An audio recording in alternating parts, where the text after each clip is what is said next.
Hi കൂട്ടുകാർ, അസ്സലാമു അലൈക്കും വറഹ്മത്തുള്ളാഹി തആല വബറകാതുഹു. 7ാം class Uloomuddeen English medium school മദ്രസയിലെ ഉലൂമുദ്ദീനിലെ 7ാമത്തെ പാഠമായിട്ട് വരുന്നത് അല്ലാഹുസ്സമദ് എന്ന പാഠഭാഗമാണ്.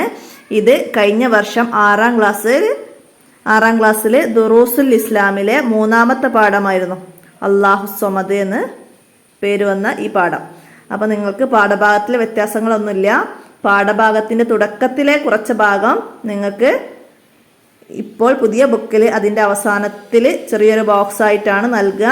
അപ്പോൾ അത് വായിച്ചിട്ട് വേണം നിങ്ങൾക്ക് പാഠഭാഗം തുടങ്ങാൻ. ഉസ്താദ് ക്ലാസ്സിലൊക്കെ അതങ്ങനെയാണ് എടുക്കുക. അപ്പോൾ അത് നിങ്ങൾ മനസ്സിലാക്കണം. പിന്നെന്താണ്, തദ്രിബാത്തിൽ എന്തെങ്കിലും മാറ്റങ്ങളൊക്കെ ഉണ്ടെങ്കിൽ എൻ്റെ മൊബൈൽ നമ്പറിൽ മെസ്സേജ് ചെയ്താൽ മതി. നമുക്ക് എന്തെങ്കിലും മാറ്റം ഉണ്ടെങ്കിൽ വീഡിയോ മാറ്റി ചെയ്യാവുന്നതാണ്. ഇപ്പം ഞാൻ മറ്റു ക്ലാസ്സുകളുടെ വീഡിയോ ഒക്കെ ചെയ്യുന്നത് കാരണം ഇതിൻ്റെ പുതിയതായിട്ടുള്ള ഒരു വീഡിയോ എടുക്കാനുള്ള സമയമൊന്നും ലഭിക്കുന്നില്ല. നിങ്ങൾ മനസ്സിലാക്കുക. ഈ വീഡിയോ ഉപകാരപ്പെടുത്തുക, നിങ്ങളുടെ കൂട്ടുകാർക്കൊക്കെ ഷെയർ ചെയ്യുക. എല്ലാവർക്കും ഉപകാരപ്പെടട്ടെ. അല്ലാഹു തആല ഇതൊരു ജാരിയായ സദഖയായി സ്വീകരിക്കട്ടെ. അപ്പോൾ ഇന്നത്തെ വോയിസ് ഇവിടെ അവസാനിപ്പിക്കുകയാണ്. അസ്സലാമു അലൈക്കും വറഹ്മത്തുള്ളാഹി വബറകാതുഹു.